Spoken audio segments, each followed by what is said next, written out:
Hi everyone, welcome back to our channel, The Danians. As you all know that I'm Ritz and she is my sister Priyanka. आज हम लोगों ने कुछ interesting topic decide किया है जो आज हम लोग आपके साथ शेयर करने वाले हैं. The topic is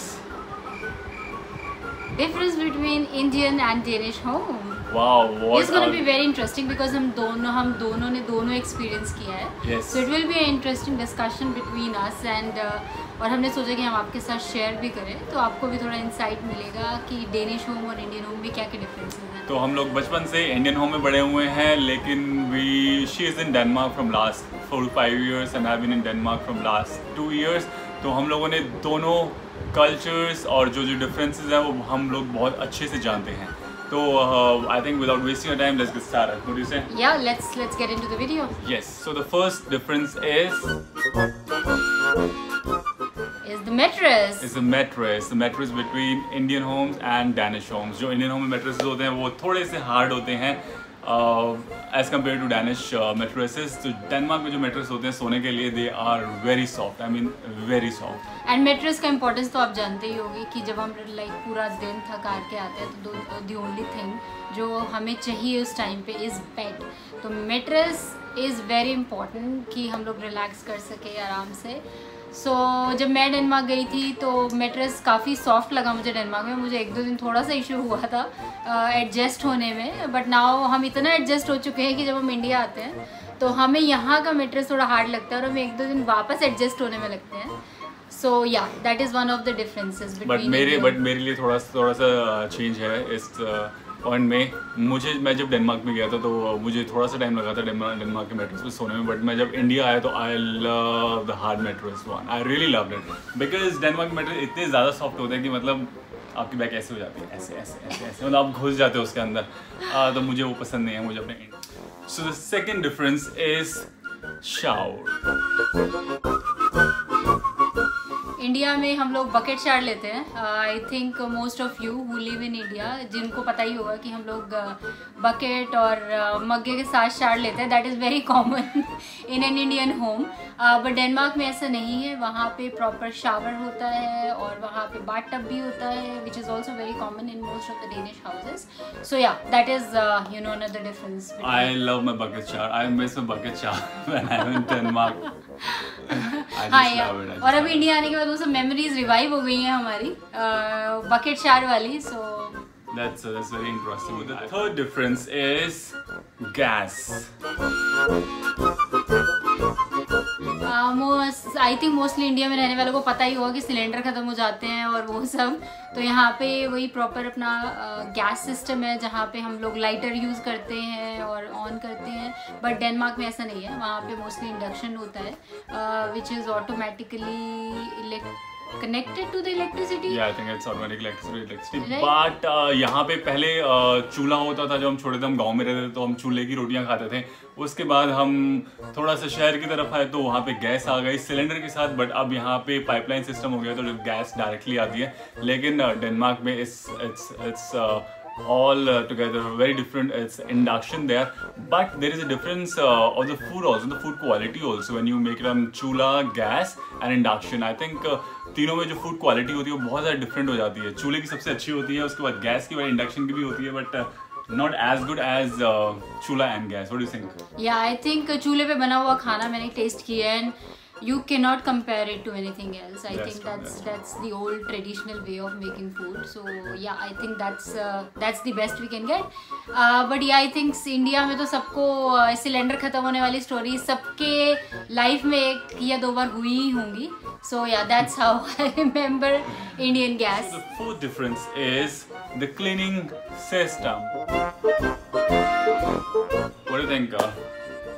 I think India में जब हम होते हैं तो हमें रोज़ होता है कि हम झाड़ू या पोछा करेंगे और अच्छे से साफ़ होना चाहिए घर. बट डेनमार्क में ऐसा नहीं है. घर डेनमार्क में भी साफ़ रहते हैं बट वहाँ पे मोस्टली हम लोग वैक्यूम क्लीनर यूज़ करते हैं और वहाँ पे मोस्टली ठंड होती है तो घर भी पूरा क्लोज रहता है तो इतना गंदा घर होता भी नहीं है. तो वहाँ पे हमें रोज़ क्लीनिंग करने की भी ज़रूरत नहीं पड़ती है. सो आई थिंक वहाँ पे एक और डिफरेंस है. वहाँ पे एक्चुअली जो डस्ट है वो बहुत कम है और इंडिया में थोड़ी सी डस्ट और धूल मिट्टी थोड़ी ज़्यादा होती है घर में, तो इसलिए हर रोज़ इंडिया में झाड़ू पोछा ये लगना ही चाहिए। और डेनमार्क में आई थिंक वैक्यूम क्लीनर से काम हो जाता है। और dusting, how can we forget dusting भी तो करनी पड़ती है। टीवी की डस्टिंग, ड्रेसिंग टेबल की डस्टिंग, बेड की डस्टिंग, टेबल की dusting, very important before you do the jhadu pochha. Difference is how you eat your food. नहीं, आप सबको तो पता ही होगा, हम तो कहीं पे भी जहाँ पे जगह मिल जाए वहीं पे बैठ के खा लेते हैं, सोफा पे, बेड पे, नीचे। हमें मतलब सबके साथ बैठना होता है तो हम लोग कहीं पे ही बैठ जाते हैं। इट डजंट मैटर कि हमें डाइनिंग टेबल की जरूरत नहीं होती, बट डेनमार्क में बहुत सोफिस्टिकेटेडली हम लोग प्रॉपर डाइनिंग टेबल पे बैठ के खाना खाते हैं। इवन इफ मतलब मैं अपने हस्बैंड के साथ भी खा रही हूँ तो हम लोग प्रॉपर डाइनिंग टेबल पे बैठ के खाएंगे। बट इंडिया में ऐसा नहीं है, हम लोग टीवी देखते हुए अपना आराम से सोफे पे बैठ के खाना खा रहे हैं, सो कैजुअल। कुछ लोग लेट के भी खाना खा लेते हैं हमारी मम्मी की तरह। मतलब जब हम छोटे थे तो हम चूल्हे पे हम एक खाना बनता था और सब लोग चारों तरफ उसके पास बैठ जाते थे और रोटियां ऐसे गरम गरम आती थी। That's very different according to very different to Danish culture. But अभी थोड़े से जब बड़े हुए तो घर पे आए तो सोफा टेबल आ चुका है। But I really like to sit on ground and eat. मुझे नीचे बैठ के खाना बहुत पसंद है, आलती पालती मार के। बट डेनमार्क में is very different. You have to be very sophisticated when it concerned to eating things. You have to be on the dining table with all your family members और थोड़ा सा मतलब काफी डिफरेंस है इस चीज में, मुझे ऐसा लगता है। And the sixth difference is the usage of lights. India में हमें लाइट यूज करना बहुत पसंद है। मतलब it started with the bulb, जो येलो कलर का बल्ब आता था तब से स्टार्ट हुआ था और अभी तक वो चल ही रहा है। मतलब येलो कलर का बल्ब तो होता ही होता है, उसके बाद LEDs आ चुकी हैं आजकल के टाइम पे। लेकिन हम लोग बहुत ज़्यादा लाइट यूज़ करते हैं। मतलब दिन में भी, रात को तो ऑफकोर्स करते हैं, बट दिन में भी बहुत ज़्यादा लाइट यूज़ करते हैं। बट इन डेनमार्क मतलब लाइट यूज़ करना उन्हें पसंद नहीं है। मतलब बहुत ही माइल्ड लाइट यूज़ करते हैं। और मतलब जैसे हमारे यहाँ होते हैं ना ट्यूबलाइट और बल्ब, वैसा वहाँ कुछ भी सिस्टम नहीं होता है। अभी रिसेंटली आने लग गया है, बट ट्रेडिशनली वो लोग लैम्प्स यूज़ करते हैं और उसमें भी बहुत माइल्ड लाइट होती है। इट्स नॉट जैसे अपने इंडिया में ट्यूबलाइट भी जलाते हैं, बल्ब भी जलाते हैं, तो मतलब बहुत ज़्यादा लाइट पसंद होती है। वहाँ पे थोड़ा सा मतलब कम लाइट उनको पसंद है। और अगर मतलब कभी कभी तो कैंडल्स ही यूज़ करते हैं वो लोग, लैम्प्स भी यूज़ नहीं करते हैं। तो हम लोग बहुत सरप्राइज हुए थे जब हम डेनमार्क में गए कि मतलब लाइट ही नहीं है कहीं पे। अगर आपको लाइट चाहिए तो आपको लैम्प्स खरीद के लाने पड़ेंगे या फिर मतलब कैंडल्स जला लो। जब हमारे इंडिया में लाइट चली जाती है हम तब जलाते हैं, वो लोग मतलब पसंद करते हैं। और there is a culture called hygge culture in Denmark. I think Ritesh will make a separate video on that because वो खुद में ही एक टॉपिक है। तो yes, that is another difference. वो एक आई थिंक एक पॉइंट ये भी है कि वो लोग लाइट इसलिए यूज नहीं करते because they prefer using the natural lights. Yes. वहाँ पे वो लोग नेचुरल लाइट्स बहुत प्रेफर करते हैं यूज़ करने का। मतलब वहाँ पे बड़ी बड़ी विंडोज़ होती हैं तो वहाँ से जो लाइट्स आती हैं तो वही लोग वो यूज़ करते हैं ज़्यादातर। बट द चैलेंज इज कि मतलब गर्मियों में तो ठीक है, बट विंटर्स में तो वहाँ पे सन निकलता ही नहीं है। मतलब 4-5 घंटे के लिए ही होता है, तो मतलब they can't do much, they have to use light. But वही in that position also they still use the lamps, not our big LEDs. No. Bright lights. They don't use they that. prefer the dim, sophisticated yellow bulb lamps. The seventh difference is storerooms. So India में store rooms हम mostly घर के अंदर बनवाते हैं कि हमें मतलब सब कुछ घर के अंदर ही चाहिए होता है। कोने में होता है, कोने में बिल्कुल कोने में, अंदर वाले बिल्कुल। और जो चीज़ कहीं ना मिले वो स्टोर रूम में मिलेगी। बट स्टोर रूम इतना फुल होता है कि कभी कभी इसमें से ढूंढना ही मुश्किल हो जाता है। बट डेनमार्क में आई थिंक रितेश बताए, जो डेनमार्क के स्टोर रूम्स होते हैं या तो वो होते हैं बेसमेंट में या वो होते हैं घर के बाहर। ऑलवेज मतलब आपको कोई भी घर ऐसा नहीं मिलेगा जिसमें स्टोर रूम आपको घर के अंदर हो, like we have in India. हमेशा अगर आपको कुछ रखना है तो आपको नीचे जाना पड़ेगा, बेसमेंट में जाना पड़ेगा या आपको बाहर जाके रखना पड़ेगा। स्टोर रूम्स होते हैं, बहुत ज़रूरी है वहाँ पे store rooms, but it always in basements और is outside your homes. So the age difference is stroller versus गोदी। आई थिंक आप लोग समझ ही गए होंगे द डिफरेंस। जिनको गोदी नहीं पता, इट्स लाइक जब आप बच्चे को ऐसे हाथ में उठा लेते हैं, गोदी उसे कहते हैं गोदी।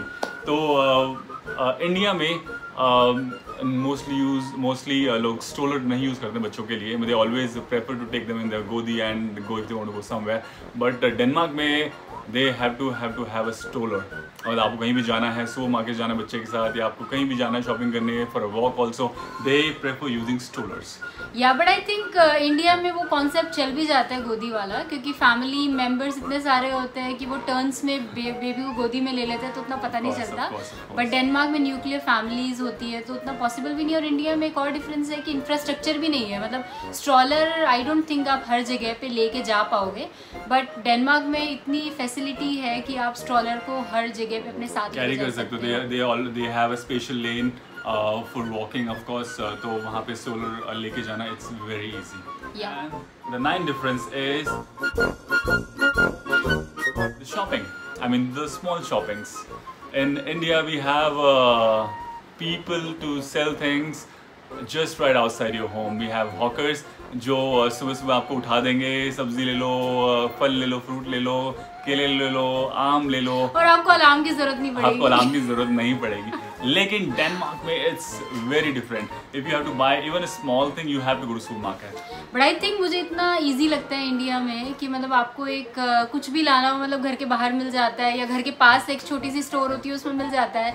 बट डेनमार्क में आपको एक प्रॉपर ग्रॉसरी स्टोर पे जाना पड़ेगा अगर आपको कुछ भी एक छोटी सी चीज़ लेनी है. बट आई थिंक एक डिसएडवांटेज ये भी है, किसी दिन आप ज़्यादा सोना चाहते हो तो आप नहीं सो सकते इंडिया में कभी कभी, बिकॉज हॉकर्स आएंगे और आपको सामान बेचने की वो अपना ट्राई करेंगे और आपकी नींद खराब हो जाएगी. यस, जैसे आपने मेरी लास्ट वीडियो में देखा होगा, हम लोग अपनी एक्सरसाइज की वीडियो बना रहे थे और बाहर एक आम और केले बेच रहा था बहुत ज़ोर से. Please check it out if you didn't see that. And the 10th difference is wrapping system. The wrapping system, I think जब हम लोग इंडिया में कुछ भी नया लाते हैं तो ऑलवेज वो पॉलिथीन में पैक होता है अच्छे से.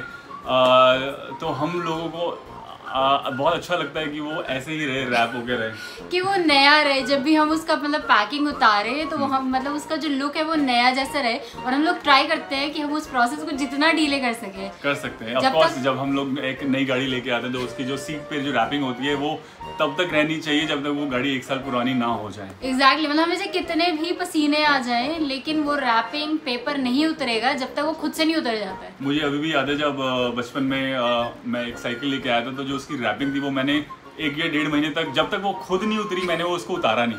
मतलब वो जितनी जब तक वो रैपिंग नहीं उतरती वो उतनी चीज़ नहीं रहती है तब तक. हाँ, तो मतलब इंडिया में हमें पसंद है कि जितनी चीज़ मतलब जितने ज़्यादा दिन तक वो चीज़ नहीं रह सके हम लोग कोशिश करते हैं रखने की. बट डेनमार्क में ऐसा नहीं है. डेनमार्क में तो वो सबसे पहली चीज़ होती है वही उतारते हैं.